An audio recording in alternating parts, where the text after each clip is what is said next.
اسٹوریا T V اساتذہ seminar کے سلسلے میں آج ہم سقوط مشرقی پاکستان 1971 پر گفتگو کر رہے ہیں۔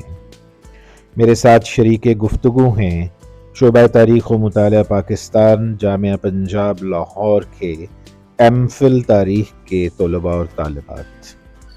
اس سیمینار کا ایک بڑا مقصد یہ ہے کہ ہم یہ جاننے کی کوشش کریں گے کہ 1971 کے اس سانحہ عظیم کے پس پردہ حقائق کیا ہیں، محرکات کیا ہیں، بالخصوص سیاسی قیادت، فوجی قیادت اور بیوروکریسی اور اسی طرح پاکستانی معاشرے کے دیگر طبقات کا کردار کیا رہا۔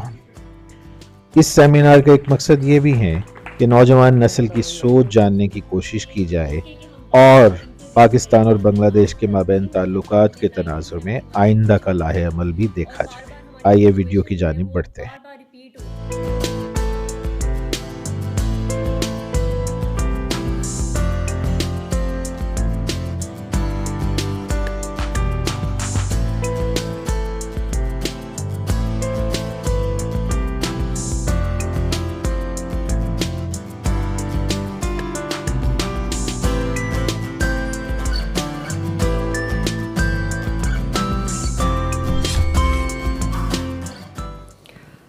ہم کے ٹھہرے اجنبی اتنی مداراتوں کے بعد، پھر بنیں گے آشنا کتنی ملاقاتوں کے بعد۔ کب نظر میں آئے گی بے داغ سبزے کی بہار، خون کے دھبے دھلیں گے کتنی برساتوں کے بعد۔ تھے بہت بے درد لمحے ختم درد عشق کے، تھیں بہت بے مہر صبحیں مہرباں راتوں کے بعد۔ دل تو چاہا پر شکست دل نے مہلت ہی نہ دی، کچھ گلے شکوے بھی کر لیتے مناجاتوں کے بعد۔ ان سے جو کہنے گئے تھے فیض جاں صدقہ کیے، انکہی ہی رہ گئی وہ بات سب باتوں کے بعد۔ السلام علیکم۔ اسٹوریا ٹی وی اساتذہ سے غازی محمد عبداللہ حاضر خدمت ہے۔ دسمبر کا مہینہ ہے اور 16 دسمبر سر پہ کھڑا ہے۔ یہ تاریخ ہماری ملی قومی تاریخ کا ایک بہت ہی المناک باب ہے، لیکن بحیثیت تاریخ کے طالب علم کے یہ ایک انتہائی اہم باب بھی ہے۔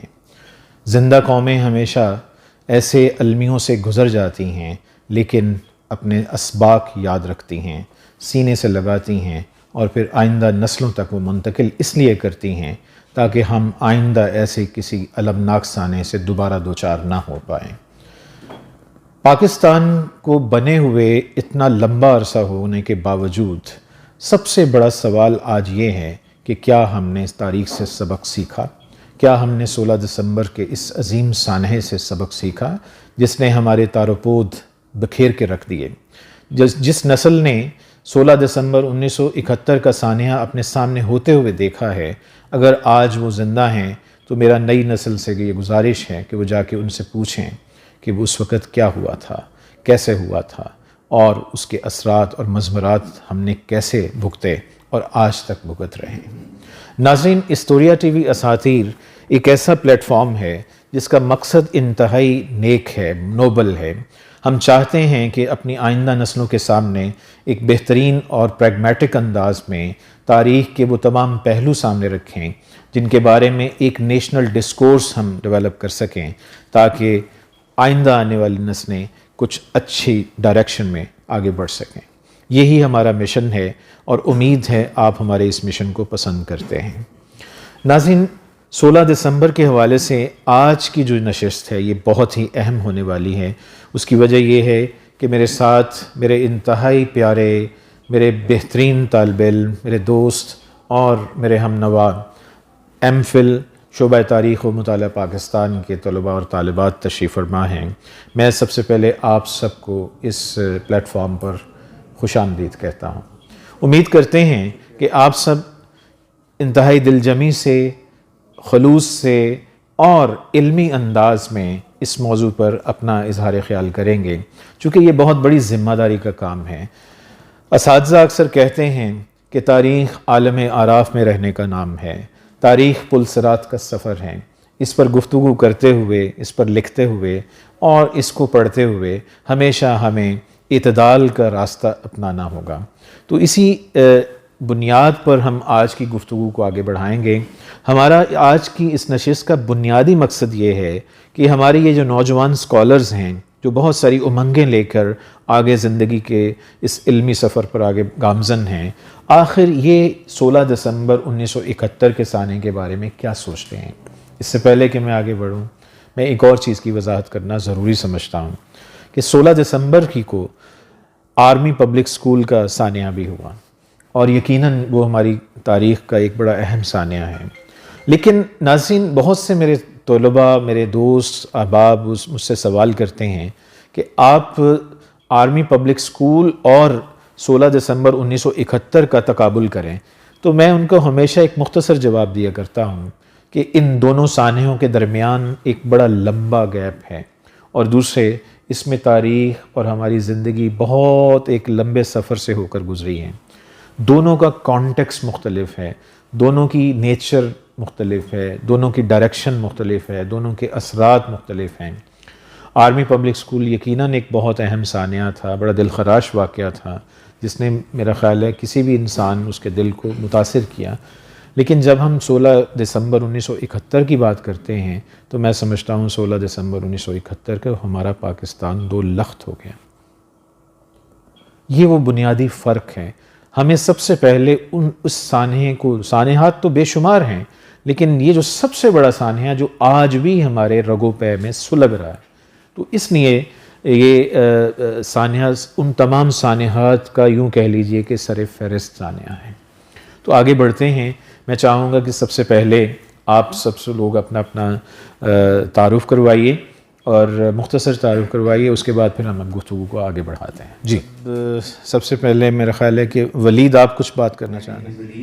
And I am the student of M Phil history. ایک تاریخ کا المناک واقعہ ہے اور اس کے اوپر ایک لمبی بحث کی جا سکتی ہے، لیکن میں چاہتا ہوں کہ اس کو جاننے کے لیے کہ یہ واقعہ کیسے ہوا، ہمیں چاہیے کہ ہم جانیں کہ یہ اس کی پیچھے بیک گراؤنڈ ہسٹری کیا ہے، اور اس کی بیک گراؤنڈ ہسٹری جو ہے وہ ہمیں ملتی ہے بنگالی نیشنلزم کے اندر۔ اس کو جاننے کے لیے سب سے پہلے ضروری یہ ہے کہ ہم جانیں کہ بنگالی نیشنلزم کا آغاز کیسے ہوا۔ بنگالی نیشنلزم جو ہے بیسیکلی جب یہ برٹش جو تھے، انہوں نے جب جنگ پلاسی کے اندر جو ہے وہ نواب سراج الدولہ کو شکست دی تھی 1757 کے اندر، تو وہاں پر ایک برٹش راج جو ہے وہ نافذ ہو چکا تھا، اور اس کے بعد جب موونگ آن 1764 کے اندر جب بیٹل آف بکسر کے اندر دوبارہ شکست ہوئی تھی، تو انہوں نے اپنی جڑیں پختہ کر لی تھیں بنگالیوں کے اوپر اور مسلمانوں کے اوپر برٹش نے۔ تو اسی دوران اگر ہم دیکھیں تو بنگال رینائزنس جب ابھر کے سامنے آئی تو کچھ لیڈرز تھے جنہوں نے اس کو پرووک کیا۔ ان میں سب سے اہم نام تھا راجہ رام موہن رائے۔ راجہ رام موہن رائے جو بیسیکلی تھے، انہوں نے بنگالی میسز کے اندر اور لوگوں کے اندر اس چیز کو ابھارا کہ آپ اپنے رائٹس کے لیے، اپنی ایک سیپریٹ آئیڈینٹی کے لیے لڑیں۔ اور اس کے بعد جو ہے وہ اگر ہم دیکھیں تو اسی دوران 1775 سے لے کر 1941 تک راجہ رام موہن رائے نے جو لیگیسی پیدا کی تھی، اسی لیگیسی کو فارورڈ کرتے ہوئے ربندر ناتھ ٹیگور تک جتنے بھی لیڈرز آئے ہیں، ان سب نے جو ہے وہ وہاں کے جو عام لوگ تھے اور وہاں کے جو میسز تھے، ان کو ان کے اندر نیشنلزم کا جو ایک جذبہ ہے اس کو ابھارا تاکہ وہ اپنے رائٹس کے لیے لڑ سکیں۔ اس کا ایک طریقہ یہاں یہ اپنایا گیا اس دور میں کہ جو پوئٹس تھے وہاں پر، جو لٹریچر لکھنے والے لوگ تھے، انہوں نے اس کے اوپر کافی جو ہے وہ اپنے لٹریچر کے ذریعے، اپنی پوئٹس کے ذریعے اور اپنے ایون میوزک کے ذریعے لوگوں کے اندر یہ جذبہ پیدا کیا کہ آپ جو ہے وہ مطلب اپنی ایک الگ سے جو ہے وہ فریڈم موومنٹ کے لیے جدوجہد کریں، اور جذبہ ان کے اندر پیدا کیا۔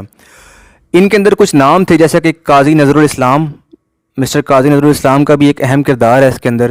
اس کے علاوہ ربندر ناتھ ٹیگور اور مسٹر سبھاش چندر بوس کے جو بھائی ہیں سرت چندر بوس، انہوں نے بھی بہت اہم رول پلے کیا تھا۔ اگر ہم دیکھیں تو یہ جو لٹریری اور پوئٹک سارا جو وہاں پر ایک دور کے اندر یہ سارا کچھ لکھا جا رہا تھا، تو یہ اس کی وجہ سے کیا ہوا کہ بنگالیوں کے اندر جو ہے وہ اس ٹائم ویسٹرن کلچر کا بھی آغاز ہو گیا تھا۔ بنگال کے اندر ویسٹرن کلچر بھی جو ہے وہ ابھر کے سامنے آ رہا تھا، اور بنگال جو تھا خاص طور پہ وہ ویسٹرن کلچر کا مرکز بن چکا تھا۔ یعنی اگر ہم دیکھیں تو اس دور میں سائنٹیفک ڈیولپمنٹس ہو رہی تھیں, ایجوکیشن جو ہے وہ ایک جو ہے وہ وہاں پر سینٹر بن چکا تھا بنگال جو ہے. اس کے علاوہ جو ایجوکیشن سیکٹر کے اندر اور ٹیکنالوجی کے اندر بہت واضح طریقے سے ترقی ہو رہی تھی, اور جو بنگالی تھے ان کے اندر یہ سینس آ چکی تھی کہ ہم جو ہیں ہم بھی کوئی ایک نچلی سطح کی یا بیکورڈ قوم نہیں ہے, ہمارے اندر بھی جو ہے وہ آگے بڑھنے کی اور آگے جو ہے وہ اپنا ایک الگ وطن کے لیے جو ہے وہ ہمارے اندر لڑنے کا جذبہ ہے. لیکن اس وقت تک یہ وہ وقت نہیں تھا کہ جب بنگالی جو ہیں ان کے اندر یہ بات آ چکی تھی کہ ہم نے ایک الگ سے ہی اپنی آئیڈینٹی بنانی ہے. کیونکہ اگر ہم دیکھیں تو اسی دور کے اندر آگے جا کے 1906 کے اندر جب ہم دیکھیں تو مسلم لیگ بھی بنائی گئی تھی, اور مسلم لیگ بنانے کا مقصد بھی یہی تھا کہ جو بنگالی سیپریٹزم ہے, یعنی جو بنگال کا جو لارڈ کرزن نے جب برطانیہ کا لارڈ کرزن تھا اس نے جب پارٹیشن کے لیے کہا تو اس کو روکنا ہی مقصد تھا مسلم لیگ بنانے کا, تاکہ بنگالیوں کو علیحدہ نہ کیا جا سکے. اور پھر 1911 کے اندر جا کے جب انولمنٹ ہوئی تو یہ بات سامنے ثابت ہو گئی کہ بنگالی اور مسلم لیگ جو ہیں, اور یعنی مسلمان جو ہیں ویسٹ پاکستان کے, وہ آپس میں ایک ساتھ رہ سکتے ہیں. لیکن اس کے بعد اگر ہم دیکھیں تو مختلف طرح کی چیزیں ہوئی تھیں, جیسے کہ لکھنؤ پیکٹ ہوا تھا اور منٹو مورلے ریفارمز ہوئے تھے, جس کے اندر مختلف طرح کی آئین کی ترامیم بھی ہوئی تھیں, جس کے اندر انہوں نے کہا تھا کہ ہمیں الگ طرح کا آئین چاہیے تاکہ ہم اپنے بھی حقوق اس کے اندر بیان کر سکیں. اور اسی دوران جو ایسٹ بنگال اور ویسٹ بنگال یہ بھی ایک دو مختلف طرح کے گروہ بن چکے تھے. ویسٹ بنگال جو تھا خاص طور پہ اس کے اندر زیادہ تر مسلم تھے, اور جو ایسٹ بنگال تھا ان کو بیسیکلی جتنی بھی ان کی ایکٹیویٹیز تھیں, جو سوشل ایکٹیویٹیز تھیں ان کی, جو ان کے اداروں کے معاملات تھے, وہ سارے ہندوؤں نے کنٹرول کیے ہوئے تھے. اور یہ بھی ایک المیہ ہے ہماری تاریخ کا کہ جو ہندو تھے انہوں نے ایک ٹرم کارڈ استعمال کیا کہ میجورٹی اور مائنورٹی کا. اگر ہم دیکھیں تو کلونیلزم سے پہلے یہ کانسیپٹ نہیں تھا. 1947 کے اندر پاکستان آزاد ہوا, اس کے بعد سوشل پولیٹیکل اور اکنامک انسٹیبلٹی جو تھی یہ مین فیکٹرز تھے جس کی وجہ سے علیحدگی وجہ بنی. اس کے اندر جو سب سے پہلے اگر ہم دیکھیں تو آبجیکٹیو ریزولوشن تھا. اس کے بعد اگر مزید ہم آئیں تو جو آئین کا مسئلہ تھا, ایک بہت بڑا مسئلہ تھا آئین کا, اور آئین کے اندر جو مسئلہ تھا وہ تھا بنگالی اور اردو لینگویج کا, جس کو جو ہے بیسیکلی آئین کے اندر شامل کیا گیا تھا. لیکن بنگالی جو تھے وہ سیٹسفائی نہیں تھے اپنے رائٹس کو لے کے.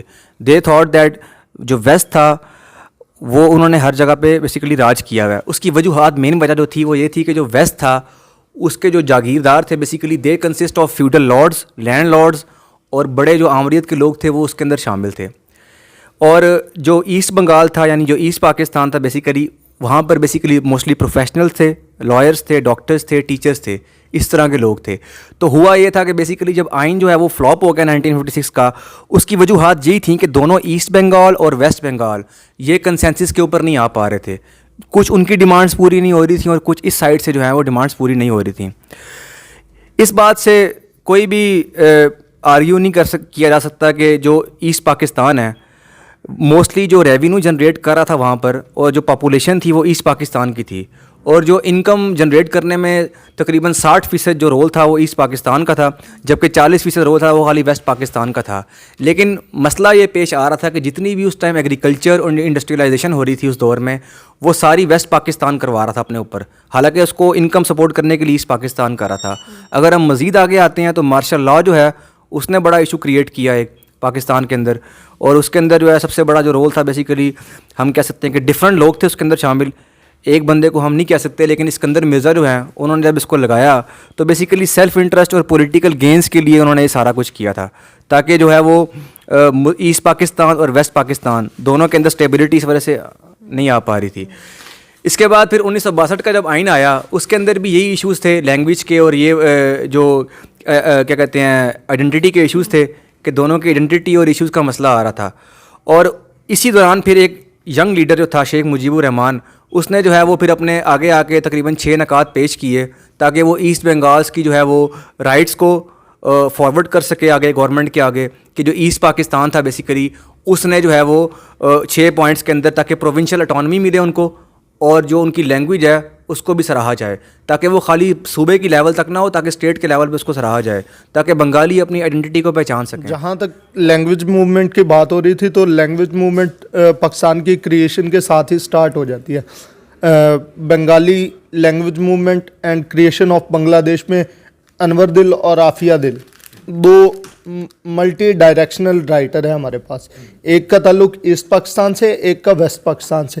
اب وہ بتاتے ہیں کہ قائد اعظم محمد علی جناح کے ٹائم میں معاملات جو تھے وہ ایک پاتھ وے پہ چلے گئے تھے, لیکن جب خواجہ ناظم الدین صاحب جن کا تعلق ہی بنگال سے ہے, جب 1952 میں لینگویج موومنٹ جو ہے وہ ہائپ پہ جاتی ہے, تو اس کی مین کاز وہ ہیں, وہی نہیں چاہ رہے ہوتے کہ اس کو حصہ بنایا جائے.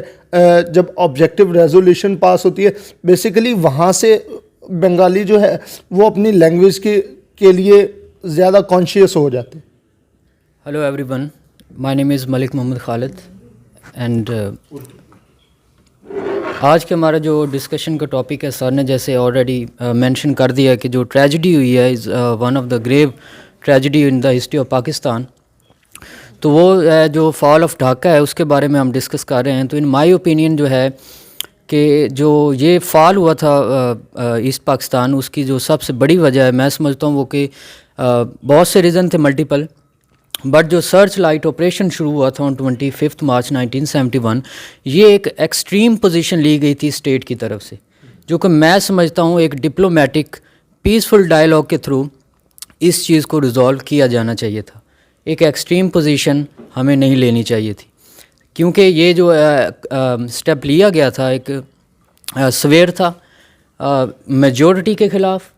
جنہوں نے پاکستان بنایا تھا انہی لوگوں کے خلاف ہم نے اس قدم کا سویر ایکشن لے کر یہ ثابت کر دیا ہے کہ ہم ایک جو ہے وہ بحیثیت قوم اس دنیا میں زندہ نہیں رہ سکتے مزید. اور یہ میری اوپینین میں جو ہے وہ ایک غلط سٹیپ لیا گیا تھا, جو کہ نہیں ہونا چاہیے تھا. ایک پیسفل ڈائلاگ ہونا چاہیے تھا, پولیٹیکل پارٹیز کو آن بورڈ لینا چاہیے تھا, اور تھرو ڈپلومیٹک اور ڈائلاگ کے تھرو ان کو پورے جو رائٹس ہیں وہ ملنے چاہیے تھے. شکریہ. آئی ایم سامیہ, اور میرا اس چیز کے بارے میں 1971 سے ریلیٹڈ جو ہے یہ اوپینین ہے کہ یاہیا کے ٹائم تک بھی ہمیں لگتا ہے کہ سچویشن سنبھالی جا سکتی تھی, یا آرمی بہت سارے لیسنز لرن کر سکتی تھی کہ ہم لوگ جو ہے ڈپلومیسی سے کام لیں. اور اگر ہم نے ایک کنٹری کو ڈیموکریسی پہ بنایا ہے اور ڈیموکریٹک طریقے سے ہمیں چلنا ہے, تو اسی پہ لے کے جایا جائے, بجائے اسے کہ اس کے کہ ہم بار بار انٹروین کریں. آرمی آج تک بھی مجھے لگتا ہے ہم نے 1971 سے کچھ بھی نہیں سیکھا, اور بار بار ہماری سچویشن جو ہے وہ بار بار ریپیٹ ہو رہی ہے. اور 1971 میں بھی اسپیشلی جو ہے وہ یہ ہو سکتا تھا کہ ہم لیسن لرن کر لیتے, اور اسپیشلی یاہیا. اب ہم اگر دیکھتے ہیں کہ شیخ مجیب الرحمان سے بھی جو ان کی ملاقات ہے, تو اس میں بھی بار بار ہم جب بک بھی پڑھتے ہیں تو ہمیں پتہ لگتا ہے کہ وہ بہت نان سیریس طریقے سے جو ہے اس سچویشن کو لے رہے تھے کہ وہ پولیٹیکل جو ایرینا ہے اس میں ہی ان رہے ہیں. تو اس میں ہمیں نظر آتا ہے کہ ہماری جو آرمی ہے وہ پولیٹکس کرنا چاہ رہی ہے, اور وہ اپنا جو آرمی کا کام ہے وہ تب بھی نہیں کرنا چاہ رہی تھی, اور شاید آج بھی وہی چل رہا ہے. السلام علیکم, myself Muhammad Abrar, M Phil scholar, M Phil history department. مشرقی پاکستان جو کہ پاکستان کی تاریخ کا سب سے بڑا ثانیہ ہے, تو اس حوالے سے میرا یہ پوائنٹ آف ویو ہے کہ 1917 کے الیکشن کے بعد جو انتقال اقتدار ہوا تھا, اگر وہ انتقال اقتدار ایک اچھے طریقے سے ہوتا, اگر وہ پارلیمنٹ کا اجلاس بلایا جاتا, ذوالفقار علی بھٹو جمہوری طریقے سے انتقال اقتدار پہ عمل کرتے اور ذاتی مفادات سے ہٹ کر ملکی مفادات کو ترجیح دیتے, تو شاید پاکستان کو ٹوٹنے سے بچایا جا سکتا تھا. مائی name is Ali Ghulam, I M Phil scholar in history department Punjab university. Historically اگر ہم دیکھا جائے کہ جو بنگالی ہے وہ ہر طریقے سے ہمارے جو ایسٹ اور ویسٹ بنگال کے حساب سے جو ہے نا ڈفرینٹ کلچر بھی ڈفرینٹ تھا, ریشل آئیڈینٹی بھی ہماری ڈفرینٹ تھی ان سے, اور اس کے علاوہ جو لینگویج بھی ہماری بہت ساری ڈفرینٹ تھی. ان کے باوجود جو بنگالی جو ہمارے پاکستان موومنٹ میں ان کا بڑا رول رہا, کس وجہ سے؟ ایک تو اسلام کی وجہ سے, اور دوسری یہ تھی کہ ان کی جو کامن جو مقصد تھا پاکستان کو آزاد کرانے کا. تو اس کے بعد بہت سارے ایشوز, جیسے جو لینگویج ایشوز تھا بنگالی کا, وہ 1937 میں بھی ہوا تھا. آل انڈیا مسلم لیگ وہاں پہ ایک سیشن ہوا تھا, وہاں پہ بھی جو بنگالی ایشو لینگویج ایشو اٹھا تھا. لیکن 1947 پارٹیشن کے بعد بہت سارے, جیسے سب سے پہلے یہ بنگالی ایشو اٹھا آبجیکٹو ریزولوشن کے بعد, لیکن وہ تو بالکل جلدی سالو ہو گیا. سیکنڈ BPC جو بیسک پرنسپلس کمیٹی تھی اس میں وہ حل ہو گیا. لیکن اس کے علاوہ جتنے بھی ایشوز تھے, جیسے PLT آف سیٹس کا ایشو تھا, اس کے علاوہ جیسے ڈسپیورٹی ان اکانومی وہ بھی تھے, وہ بھی آہستہ آہستہ جو کانسٹیٹیوشن میکنگ کا ایشو تھا اس کے وہ بھی حل ہو گیا 1956. لیکن جو میرا خیال ہے نا, سب سے جو لیک تھی جس کا مین کاز بجا ڈسممبرمنٹ آف بنگال, سب سے جو تھا کہ جو ہماری ایگزیکیوٹو تھی, جو ہماری لیڈرشپ کی ول تھی وہ نہیں تھی. اگر وہ ہوتی, لیڈرشپ ول ہوتی, تو یہ چھوٹے چھوٹے مسائل تھے وہ حل ہو سکتے تھے. جیسے پروونشل آٹونامی کی ان کی ڈیمانڈس تھی, بنگالی کی مجیب الرحمان کی 6 پوائنٹس تھے, وہ آفٹر 1971 وہ سیم جو پالیسیز انہوں نے اڈاپٹ کی وہی سیم تھی جو مجیب الرحمان نے ڈیمانڈس کر رہے تھے. پروونشل آٹونامی ہر حوالے سے وہ 1973 کانسٹیٹیوشن کے دی گئی. لیکن اگر پولیٹیکل ول ہوتی, لیک آف لیڈرشپ ول نہیں ہوتی ہمارے پاس, تو میرے خیال میں یہ ڈسممبرمنٹ پارٹیشن نہیں ہوتا. لیکن اس کے بعد 1970s کی جو الیکشنس ہوئی, دیکھا جائے ڈیموکریٹیکلی, تو میجورٹی پارٹی عوامی لیگ تھی, اس نے زیادہ سیٹس لی تھی. تو ڈیموکریٹیکلی اس کو ہی حق تھا کہ اس کو گورنمنٹ بنانا دیا جاتا. لیکن میرے خیال میں جو ویسٹ ایلیٹس تھے اس ٹائم کے, تو ان کی نہیں تھی ول کے جو بنگالی ہم پہ رول کرے. Sadia Mahmood, history department, MPhil student. آج کا ہمارا موضوع ہے فال آف ڈھاکہ. جب 71 میں فال آف ڈھاکہ ہوا, اس ٹائم کی اگر واقعات کو ہم دیکھیں, پاکستانی جو پوری دنیا میں رہنے والے تھے وہ ہر آنکھ اشکبار تھی. ایسا لگ رہا تھا جیسے ہمارا ایک بازو کٹ گیا ہے. ابھی بھی ہم اپنے بزرگوں سے جو سٹوری سنتے ہیں کہ کس طرح اس ٹائم فیلنگس تھیں اور کیا کیا اس کے نتائج ہم نے بھگتے ہیں اس وقت, وہ ابھی بھی ہم انہی غلطیوں کو لے کے پھر رہے ہیں. جس میں ایک حمود الرحمان کمیشن رپورٹ ہے جو بہت دیر بعد ریلیز ہوئی ہے. اس میں جو ہم دیکھتے ہیں کیا کیا ہماری کوتاہیاں تھیں. بچپن میں تو ہم یہ سمجھتے تھے کہ یہ انڈیا کا ہاتھ ہے, انڈیا نے کس طرح ہمیں ورگلایا اور یہ جنگ ایک چھڑی ہے اور ڈھاکہ ہم سے علیحدہ ہو گیا ہے, بنگلہ دیش ایک ملک بن گیا ہے. لیکن اب آہستہ آہستہ پردے اٹھ رہے ہیں چیزوں سے, جس میں ہماری اپنی بہت ساری کوتاہیاں ہیں جن پہ ہم آگے بات کر رہے ہیں, کس طرح اس کو لے کے چل رہے ہیں ہم. لیکن ان سے ہم نے ابھی بھی سبق نہیں سیکھا. اس کے ساتھ ہی ایک جڑی ہوئی چیز ہے, 16 دسمبر کو جو APS کا واقعہ ہوا ہے, اس کا دیکھا جائے تو کڑی کس طرح ملتی ہے. وہی دن کیوں چوز کیا گیا 16 آف دسمبر, یہ بھی ایک کوشچن. السلام علیکم, دس از کائنات Zahra, department from department of history and Pakistan study. Basically ہماری جو آج کی بات کا موضوع ہے وہ ڈویژن ہے جو ایسٹ پاکستان کی تھی. تو میں سامیہ کی بات کو سیکنڈ کروں گی کہ آئی تھنک سو جو کازز اسٹارٹ ہوتا ہے کسی بھی کنفلکٹ کا, وہ مجھے یہ لگتا ہے کہ جو دوسرے ڈپارٹمنٹس کی انوالومنٹ ہے نا پالیٹکس میں, جیسے کہ آرمی ہے.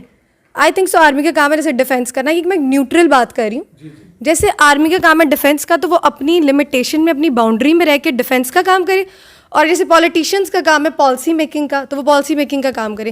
تو آئی تھنک سو اگر اس ٹائم پہ بھی یہ چیز انیشیل اسٹیجز کے اوپر اس چیز پہ کام ہو جاتا تو یہ مسئلہ کوئی بڑا نہیں ہونا تھا اور ڈویژن تک بات نہیں آنی تھی. I think so. تو میرا پوائنٹ آف ویو اس کنفلکٹ کے لحاظ سے یہ ہے. Zara from department of history and Pakistan study. آج کا جو ہمارا موضوع ہے وہ ہے, ہم کہتے ہیں کہ فال آف ڈھاکہ, لیکن جو بنگالی ہیں وہ اس کو کہتے ہیں رائز آف ڈھاکہ. بیسیکلی یہ فال آف پاکستان تھا. شیخ مجیب نے جو 6 پوائنٹ دیے تھے وہ اپنی ایک صوبے کی اٹانومی چاہتے تھے. وہ یہ چاہتے تھے جو سینٹر ہے نا وہ اس کے پاس جسٹ ڈیفینس اور چند ادر پاورز ہوں. جب تک اپنے ذاتی مفادات کو قومی مفادات پہ ترجیح دیتے رہیں گے تو ہمارے سامنے ایسے بہت سارے صنعات ہوتے رہیں گے. میرا نام خرم اقبال ہے اور میں MPhil ہسٹری کا اسٹوڈنٹ ہوں. میں سمجھتا ہوں کہ پیپل پارٹی کو یا اس ٹائم جو پیپل پارٹی کے جو لیڈر تھے بھٹو, ان کو چاہیے تھا کہ اپنی شکست کو وہ تسلیم کرتے اس ٹائم, اور وہ عوامی لیگ جو ہے اس کے ساتھ وہ کوآپریٹ. بھٹو کو اس ٹائم جو ہے اس بجائے کہ اس کے اس کو